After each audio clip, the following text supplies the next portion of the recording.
Welcome back to Roads Optional. I'm Jordan.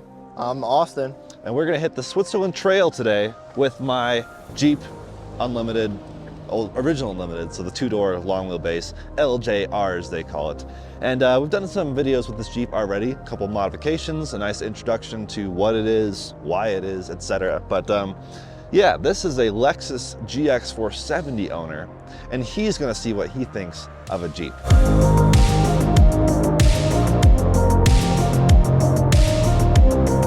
What do you think so far? The ride here was bumpy. It's not as cushy as your Lexus. Not as comfortable as my Lexus. Little backstory, I've done a segment of this trail in my Lexus before, so I kind of have like an apples to oranges comparison. You have a standardized comparison. Yeah. You've done Switzerland. Well, you've done the part that we're not doing today. We're doing the actual major part. We'll throw a map on the screen. Right here. Right there. And then he can throw the part where he did right there. Right here. But we're doing the bit more intense portion today with the Jeep, and I'm pretty excited. I bought this to use it. I haven't really used it much. Great, I've been traveling a lot, but yeah, it's cold. We're up at I don't know, the elevation. It's like 8,000 feet or so. Some elevation, yeah. Yeah, some elevation. They're right there.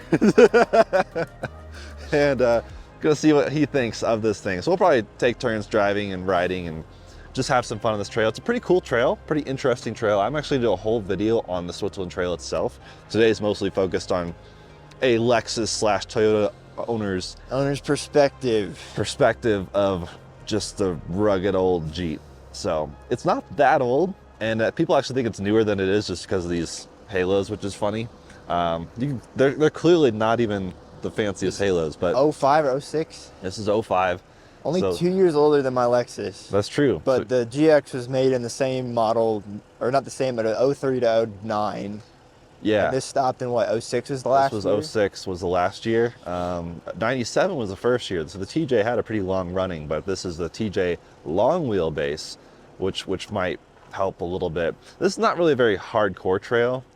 Technically an SUV could really do it if they have a little bit of ground clearance, and really you're almost worried about tires more. It's bumpy. It's got some rocks. It's pretty, yeah, and actually I don't know exactly what the conditions are right now because as you can tell there's some snow. It is morning time, but the last few days have been really nice. You know, we got dumped on with snow a few weeks ago, even just last week, I think. So gonna see how the trail is, and it is Friday, April 5th. No, Siri. So we are, yeah, gonna see how it goes. But this is the start. Well, I guess there's the interesting thing about this trail is, you know, some quick backstory. It was a railroad 100 years ago, or over 100 years ago, actually.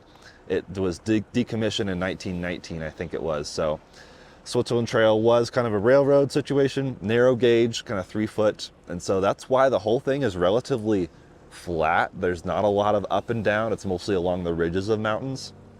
So that's why it's an approachable trail. This is one of the easier trails you can do that's still interesting. It's not just a fire road. It's got good views. Good views. Yeah, so we'll figure it out along the way. I'm gonna again film a whole video on this trail later because I just realized I forgot the drone, so I'm not gonna do anything with the I'm not gonna do like a deep dive on the trail until later. But this will be a fun little vlog, just getting out in the Jeep, having some fun. It's cold enough, so we kept the top on, but I'm sure I'll hit it later with the top off.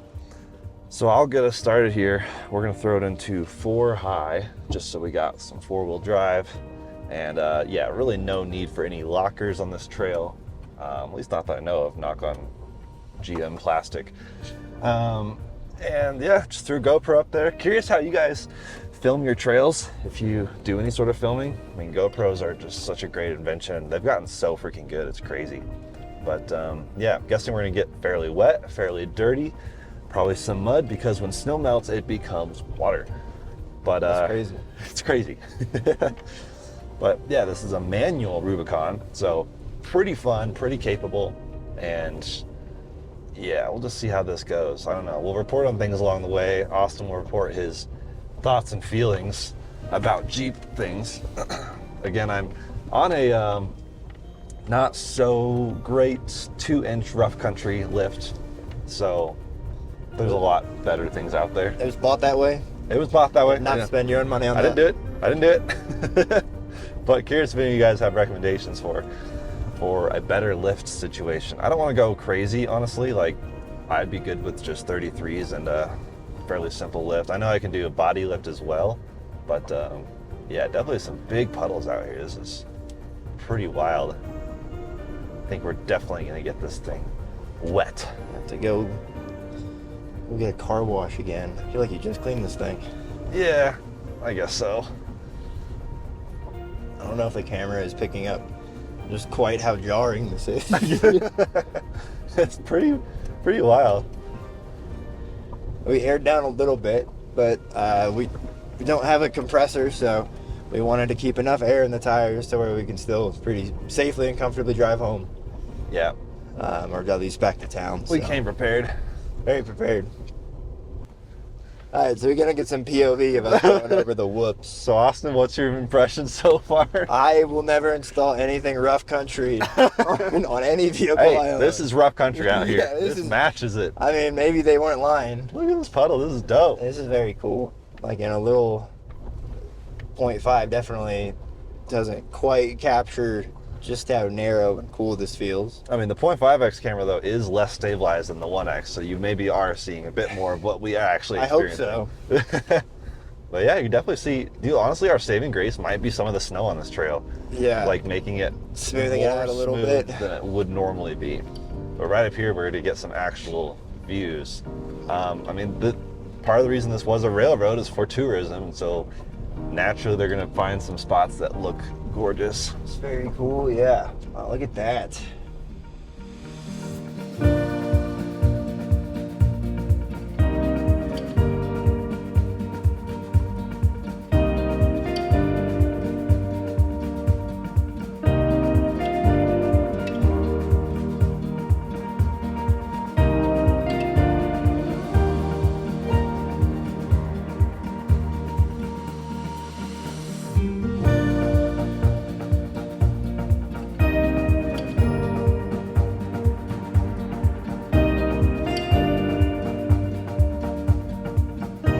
This is one kind of major first stop on the trail.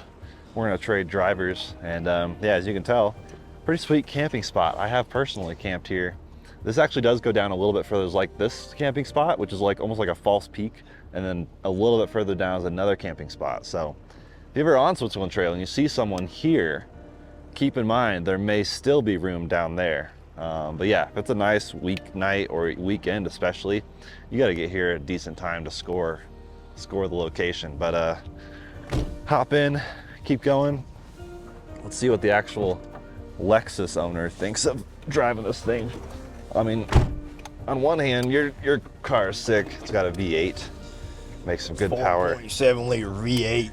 You do have bigger tires than me slightly, I think only by a little bit. tiny bit, but yours is an automatic. Mine is an automatic, which good and bad. I do love rowing gears.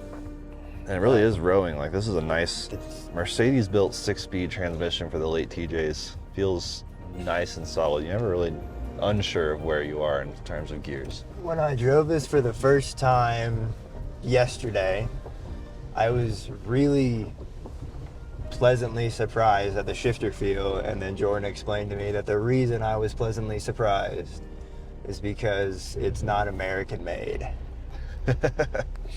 Yeah, my options were this or a American-made 3-speed slush box, or I guess 4-speed. That's what the automatics had, which on one hand are nice. It's easy to drive an automatic on a trail, but I've heard overheating issues. Now there are workarounds for that as well. There's workarounds for pretty much everything. It's one nice thing about the TJ is they're so common that all the known things are known. Right, so off-road mannerisms. How does the Lexus owner feel so far? So, as we mentioned before, I've done a part of this trail in my Lexus before, not this part, but it's remarkably similar as far as like terrain, so I feel like I have a really solid comparison for it. I will say in my Lexus, we were not aired down in the slightest, that we were actually a little overinflated, so that made it pretty bumpy, but even that was smoother than this. I want to try to hold judgment on the ride quality a little bit because of the lift that's on here. It's rough country stuff is not known at all for ride quality and comfort, let's put it that way. Rough is in the name. It's literally in the name. But it's a lot more involved, and part of me really enjoys that. Like, I like that I can feel a lot more of what the car is doing. The 6-speed makes it a little bit more enjoyable and entertaining, involving while I'm driving, where the Lexus is very much like, it's an automatic, obviously, and you just kind of hang out and the car does everything for you. So different strokes for different folks. I mean, I see why people really love these Jeeps, because there's something kind of special about being this involved and experiencing the trails in this way. But the Lexus Toyota is definitely jarred. It's definitely a little bit more refined. It's a lot quieter inside, even with a hard top on, like an OEM hard top in this thing. Not very quiet. Yeah. It's pretty loud, and you just feel a lot more. But you can insulate it. So Dial has insulated his hard top. Oh, interesting. Yeah, and so that's totally a thing people do. I'd be curious to see how that compares to this. But yeah, I mean, yeah, there's a lot of things off-road that I think a lot of Toyota owners, whether they want to admit it or not, are jealous of. Solid front axle. It's definitely one of them in off-road situations. We'll talk about on-road stuff later. Solid front axle is definitely one. The ease of upsizing tires is for sure another. And then if you're like myself and you enjoy rowing gears, not a whole lot of Toyotas in the off-road scene that you can get with a manual. Like, they quit putting manuals in 4Runners, I think, after... you couldn't get a manual... No, you could get a manual 3rd gen, but no 4th gen or 5th gen manual 4Runners. Tacomas are kind of hard to find in a manual. You can get an FJ, but... Yeah. So yeah, it's different. And I do see why, like, Colorado, this is super popular. And some people have both.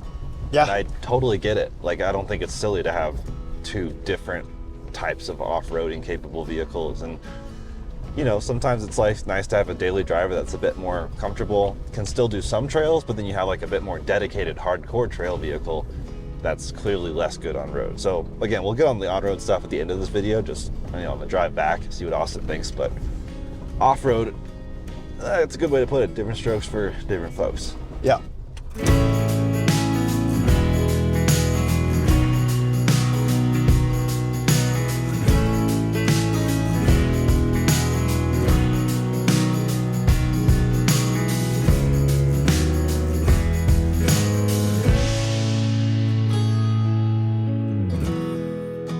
So I can't believe I never knew Switchfoot Trail was a railroad, because all of this makes so much sense now.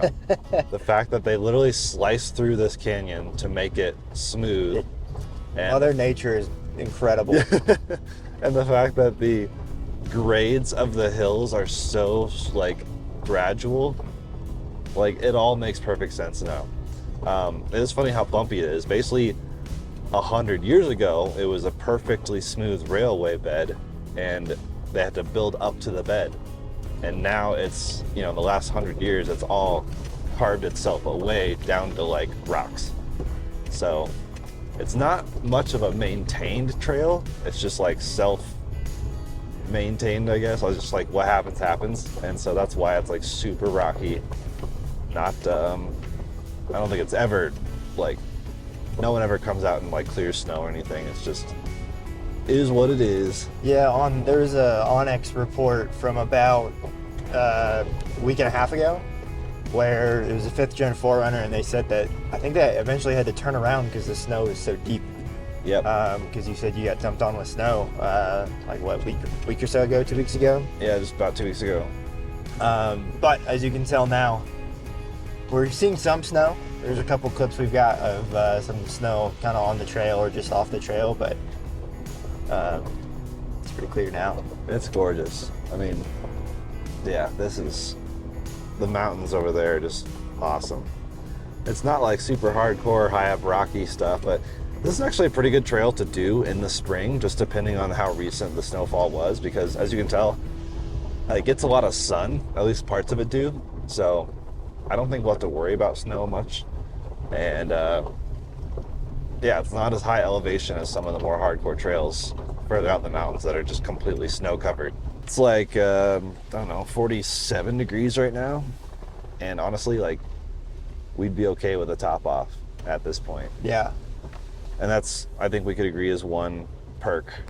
Yeah, just thinking about, like, it's an absolutely gorgeous day today, and the most I can do in my Lexus is drop the windows and open the sunroof. If you have a 4Runner, I guess you could drop your rear window too. But from like a, I don't know, like enjoyment perspective, from a like, this is, I don't know, an experience, I think that's one thing that the Jeep hands down has over Toyota. Oh, we're getting into some snow now. Nice. Yeah, we have the option. I mean, I've got the hard top on right now, but at some point soon I'm going to put the soft top on, probably for most of the summer, just so I can have the option of, on a whim, being top on or top off. Oh boy, this will be interesting. Jeez. Some actual snow and ice. This is the shady part that never gets sun, which is the opposite of the part we were just on. That's always in the sun. But yeah, we were talking too, it's like funny how some people will buy Jeeps. I guess they just have a thing for Jeeps, because there's some people that will buy these that never take them off-road. And it's like, it's literally so compromised in so many other ways that it's like, why would you do that? It is like a vehicle that is absolutely optimized for one thing, and that is off-roading. And because of that, like Jordan said, it's so compromised in so many other ways. Yeah. That if you buy a Jeep and you don't take it off-road, I don't know, it's like, if you see our other channel, Flywheel Films, it's like buying a Miata and only just commuting in it with the top on. Yeah, like, as a convertible diehard enthusiast, self-proclaimed, I do understand if you want to buy a Jeep, never take it off-road, but if you have the top off as much as possible because you just love that, or even like sometimes, like I do get that, because if you want a convertible SUV, I mean, it's basically Jeep or Bronco. Or Nissan Murano Cross Cabriolet.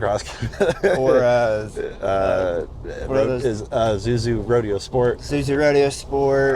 Those kind of things. But or you could get a what is that, Range Rover Evoque convertible? They made those for a little bit. Yeah. Or our European brothers got the T-Rock convertible. Yeah. But yeah. I don't get it. The people who go with Jeeps that never have the top or doors off, I'm like, okay, you could have gotten something else. But I guess to each their own. But man, we found some actual snow. This is wild. Yeah, pretty hard packed. Not really having too many traction issues. So the tires, we didn't want to talk about. These are Nokian tires on here, but they are worn Nokian tires. So not quite like snow readiest new ones. I'm actually hoping to get some new tires. See the hat? From Nokian that are actually a bit more like pizza cutters, which would be kind of Pizza interesting. cutter gang. Not quite full on pizza cutter necessarily, if they're not like super skinny, but they're More skinny than much most. more pizza cutter-ish. And they'd be 33s. These are currently 32s on the Jeep right now, so that would be sweet. I think they'd look so good. So honestly, I'm gonna say this trail's like a bit more technical than usual right now, just because of all the snow. Curious how the rest of it's gonna go. But yeah, we're still got a ways to go on this trail.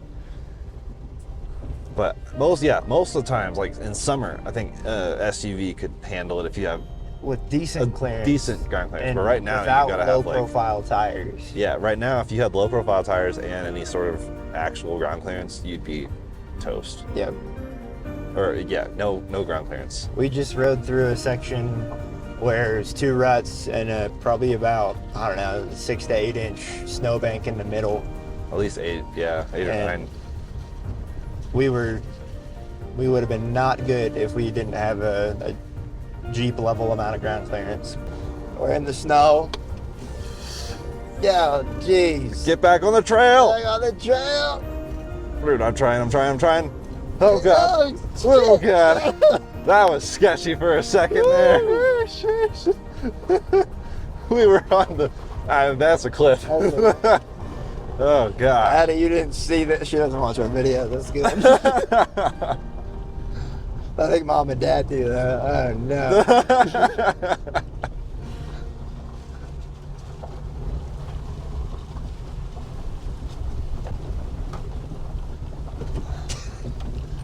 Damn. Oh man. Look at that. That is What just. a view. Ugh, that was slightly hairy.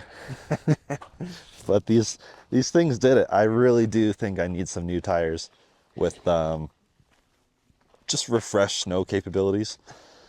And yeah, these are technically triple peak rated, but they are old, so Yeah. they're probably one peak rated right now. yeah. At the moment, we I don't know. It was like, oh, if we lose momentum, we're stuck. Yeah. And the momentum was also taking us sideways, but I'm still learning how to handle that. So yeah, that was the trail, Switzerland Trail. Yeah. Which again, I'm gonna do a whole like actual more deep dive experience video on Switzerland Trail itself, talk more about it, show all the little interesting hidden gems on it, because there's a lot of cool hidden things. But for a quick drive in the Wrangler by a Lexus enthusiast, yeah, how'd you feel about the trail? It was definitely bumpier than the last time I did it. But Interestingly, the snow though smoothed some of the sections snow out. definitely smoothed it out. I will say the tires that I have newer Cleaver AT2s, which are also triple peak rated, and they handled. I mean, we didn't have snow, but they handled the trail really, really well. That was definitely like, as soon as Jordan gets new tires, I think our experience would have been a little bit different. Yeah. But just from direct comparison, I think the Jeep did handle the off-camber stuff a little bit better, and then with the clearance that it has, the kind of snow, what would you call that? The snow between ruts. Yeah, the mounds between the ruts. The Jeep handled that great, and there's a lot of spots where if you didn't have the clearance that a Jeep would have, I think there's some spots where even the Lexus would have been dragging skid plates on the snow. So yeah, I think how I said it earlier, different strokes for different folks. It's a totally different experience. I really enjoyed it, and I totally get why people are all about Jeeps. But I'm still super happy with my Lexus because it's definitely a little more comfy. So Yeah, so that was a quick trail review, but let's go jump on the road and see what you think on road performance. let's go check it out. Now you can see we're on tarmac, and it's actually pretty good tarmac or asphalt, depending on where you're located, and beautiful views. There's the Boulder Flatirons right there. It's amazing to have this as home. And you are driving the Jeep now on pavement. On the roads. Thoughts? I'd say this is where I'm very, very happy I own a Toyota / Lexus product, because this is like, we're climbing a hill right now, and I'm pretty much foot to the floor in fourth gear, and we are maintaining speed. On one hand, this is the most powerful vehicle I've ever owned, I think. Inline six, but it's only 190 horsepower, 235 pound-feet of torque. Now that's probably when it was new, so. Yeah, it's probably lost a little bit. There's losses over time and losses with altitude. We are at 6,000 feet elevation right now. Yeah. Actually just a hair over.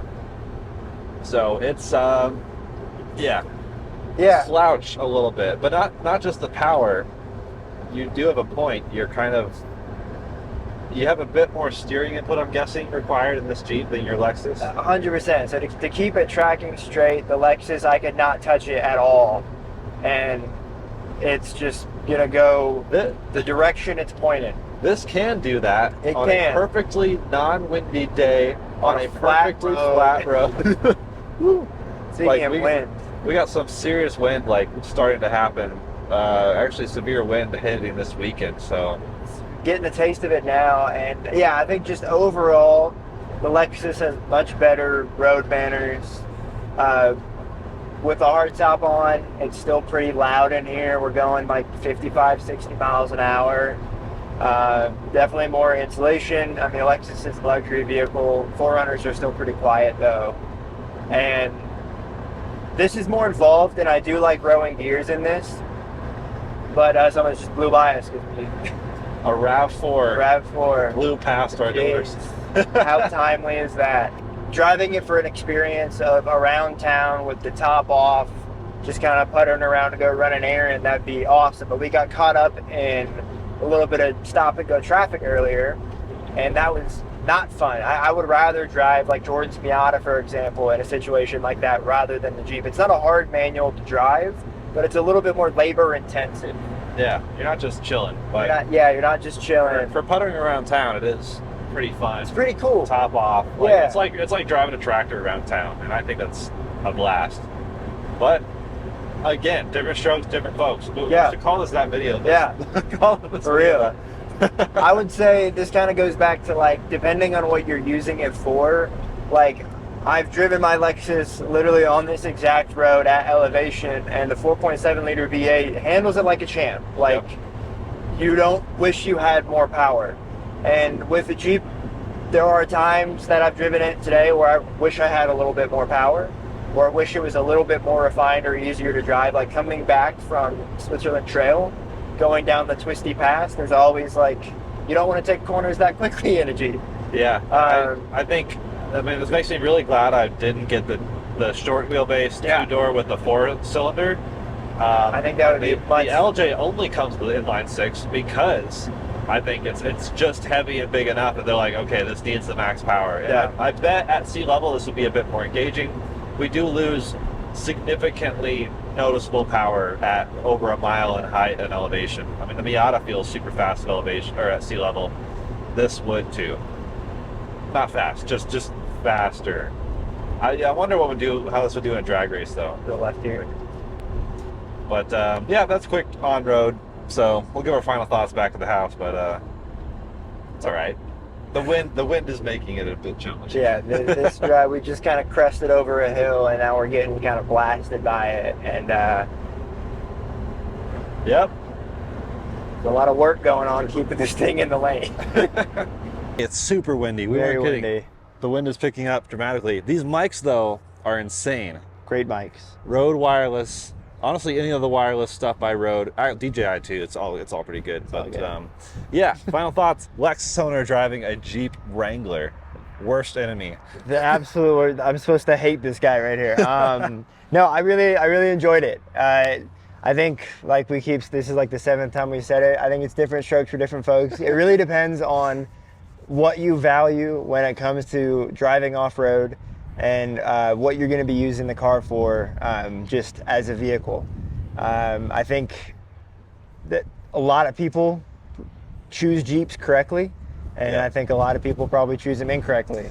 And to their credit, I think a modern like JL Wrangler, definitely a bit more road friendly. For sure. It feels more comfortable and planted on the road. And so the people who are the pavement princess, who do like the top off, I'm not going to judge that. Like, power to you if that's what you want.